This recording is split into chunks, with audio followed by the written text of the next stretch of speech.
सुबह 11 बजे के बुलेटिन में इंडिया न्यूज पर स्वागत है आप सभी का। आपके साथ मैं अंजलि मुदगल। सबसे पहले आपको दिखाते हैं खबरें सुपरफास्ट अंदाज में। डोडा में सुरक्षा बलों और आतंकियों के बीच देर रात से मुठभेड़ है जारी, आतंकियों को घेरा गया है। डोडा में आतंकियों की संख्या 2 से 3 बताई जा रही है। सेना, सीआरपीएफ, एसओजी और जिला पुलिस यहां मौजूद है। भारतीय सेना और पश्चिमी कमान ने 8 जुलाई को जम्मू के कठुआ सेक्टर में आतंकवाद के खिलाफ लड़ते हुए 5 सैनिकों की बहादुरी और सर्वोच्च बलिदान को सलाम किया। कठुआ आतंकी हमले में शहीद होने वाले सभी 5 जवान उत्तराखंड के थे, जिससे उत्तराखंड समेत देश में माहौल गमगीन है।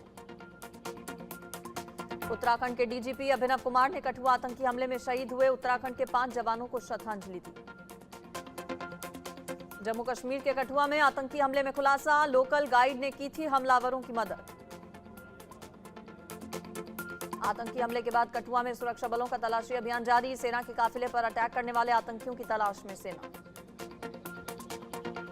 कठुआ में हुए हमले की जांच एनआईए ने शुरू की। एनआईए की टीम ने कठुआ पहुंचकर मामले के साथ ही पहले हुई कई आतंकी घटनाओं को जोड़कर जांच शुरू की।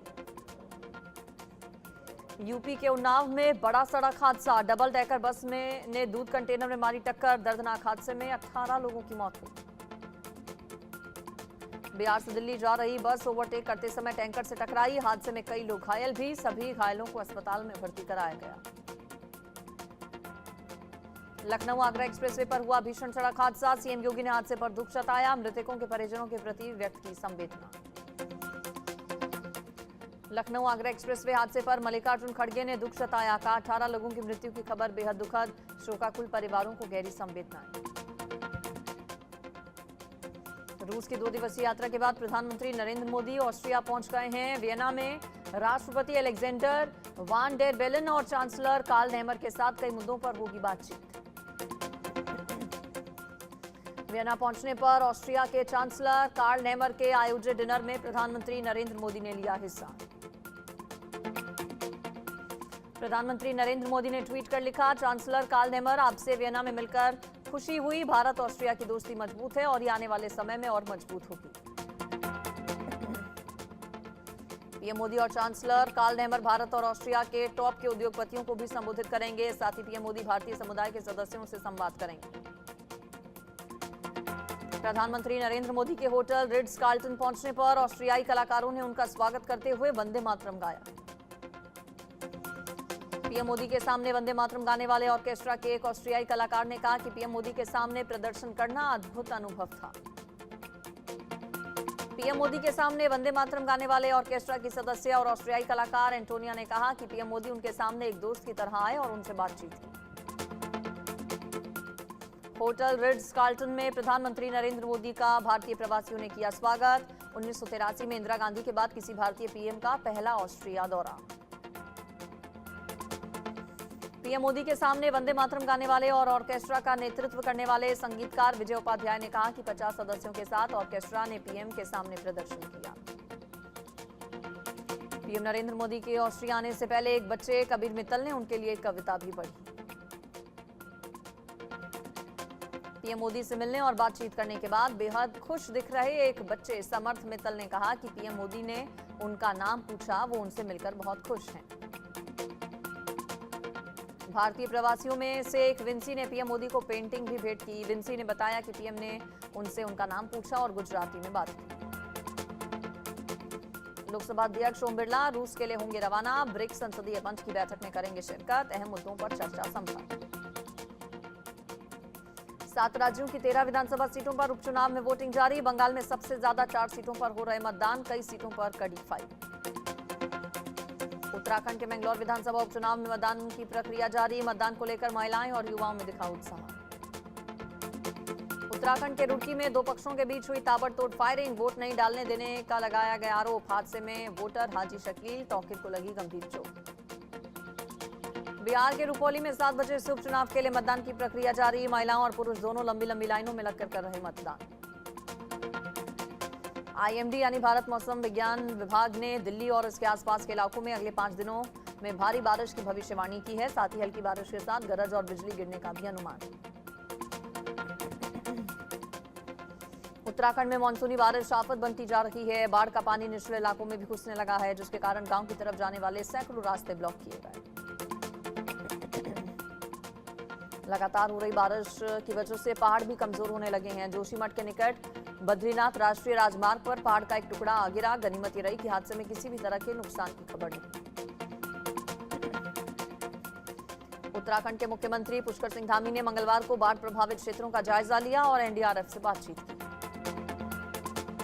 उत्तराखंड के रामनगर नेशनल हाईवे पर बरसाती नालों में युवकों को बाइक डालना पड़ा महंगा। बरसाती नाले में बह गए दोनों युवक, स्थानीय ग्रामीणों ने बचाई जान। यूपी के मथुरा में भारी बारिश के कारण शहर के कई हिस्सों में जल भराव हुआ। इधर यूपी के अयोध्या में भारी बारिश के कारण सरयू नदी का जलस्तर बढ़ता जा रहा है। राजस्थान के टोंक के मालपुर क्षेत्र में भारी बारिश के बाद पूरा इलाका पानी पानी हो गया। इलाके के डुंगरी गांव में भूमाफिया के अतिक्रमण के कारण गांव में बाढ़ के हालात पैदा हो गए। हिमाचल प्रदेश में मौसम विभाग ने 20 जुलाई से ज्यादा बारिश की संभावना जाहिर की। साथ ही 11 और 12 जुलाई को भारी बारिश की चेतावनी दी गई। केरल के कन्नूर में भारी बारिश के बाद मकान हुआ क्षतिग्रस्त। दुनिया के देशों से शहबाज शरीफ की अपील, पाकिस्तान की आर्थिक तंगी को समझे दुनिया। अफगान शरणार्थियों का बोझ पाकिस्तान के लिए बड़ा, बिना दस्तावेज वाले अफगानी और दूसरे लोगों को वो भेजेंगे वापस। पाकिस्तान के खैबर पख्तूनख्वा प्रांत में 3 लोगों की हो गई मौत। अज्ञात बंदूकधारियों ने पुलिस अधिकारी की कार पर अचानक किया हमला। इसमें पुलिस अधिकारी और 2 बच्चों की जान गई। पाकिस्तान के वित्त मंत्री इसी हफ्ते बीजिंग जाने वाले हैं। वो चीन से $15 अरब के कर्ज में ब्याज दर कम करने के लिए बोलेंगे। आतंकियों को घातक M4 राइफल मुहैया करा रहा पाकिस्तान। अमेरिका की सेना M4 राइफल तालिबान के खिलाफ इस्तेमाल करती थी। पाकिस्तान के कराची में तैनात पुलिस अधिकारी की गोली मारकर हत्या। हमले में 3 सुरक्षा गार्ड्स भी घायल। घटना की जिम्मेदारी आतंकी संगठन तहरीक-ए-तालिबान ने ली। पाकिस्तान में खैबर पख्तूनख्वा प्रांत के टांक जिले में आतंकियों ने 3 सैनिकों को अगवा किया। इलाके के टांक बाजार जाने वाले आतंकियों ने उन्हें रोक दिया। पाकिस्तान में मुहर्रम के दौरान आतंकवादी हमलों की आशंका। पूरे देश में जगह जगह सेना तैनाती का फैसला। गौतम गंभीर बने टीम इंडिया के हेड कोच। राहुल द्रविड़ की जगह लेंगे गौतम गंभीर। 2027 तक रहेगा कार्यकाल। इसी साल अपनी टीम KKR को जिताया था IPL। 12 साल बाद यूरो कप के फाइनल में स्पेन सेमीफाइनल में फ्रांस को 2-1 से हराया। 4 मिनट में किए 2 गोल। जर्मनी के बर्लिन में खोला गया अहम मुकाबला। तीसरे T20 में आमने सामने होंगे भारत और जिम्बाब्वे। फिलहाल सीरीज 1-1 की बराबरी पर। वर्ल्ड कप स्क्वाड के संजू, यशस्वी और शिवम भी टीम से जुड़े। भारतीय महिला टीम ने तीसरा T20 जीतकर सीरीज की बराबर। साउथ अफ्रीका को 10 विकेट से हराया। पूजा बनी प्लेयर ऑफ द सीरीज। भारतीय क्रिकेट टीम को बड़ी उपलब्धि। ICC player of the month बने बुमराह और भारतीय महिला टीम की मंथना। पहली बार मेंस और विमेंस कैटेगरी में देश के खिलाड़ी चुने गए। कर्जे में डूबे हैं तारक मेहता शो के एक्टर गुरचरण सिंह उर्फ सोढ़ी। बोले मुझे काम चाहिए, कई लोन भी भरने हैं।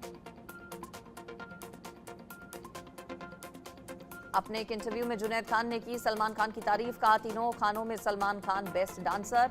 पिता आमिर की रंग दे बसंती उनकी favourite film. Deep fake video का शिकार हुए भुवन बाम। अपने फैंस और फॉलोअर्स को किया सचेत। पुलिस स्टेशन में दर्ज कराई शिकायत। जहीर इकबाल ने शादी के बाद पहली बार खोला राज। सोनाक्षी सिन्हा संग शेयर की सीक्रेट फोटो। बोले पता था ये रिश्ता सदा के लिए है।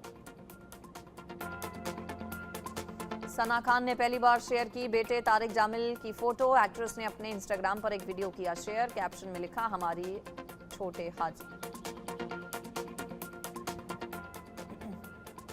बिग बॉस OTT 1 की विनर दिव्या अग्रवाल और पति पर धोखाधड़ी का आरोप।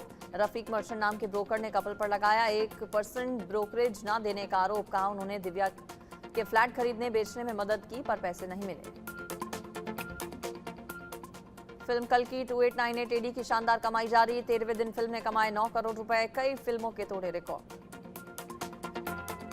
विक्की कौशल की फिल्म बैड न्यूज के गाने तौबा तौबा पर एक्ट्रेस और पत्नी कटरीना कैफ ने किया रिएक्ट। गाने की जमकर की सराहना, साथ ही दी सलाह। डायरेक्टर कबीर खान ने सलमान को बताया जिगरी दोस्त, बोले कैटरीना और कार्तिक फैमिली मेंबर जैसे। जॉन इब्राहिम को बताया पहला वर्कआउट गुरु।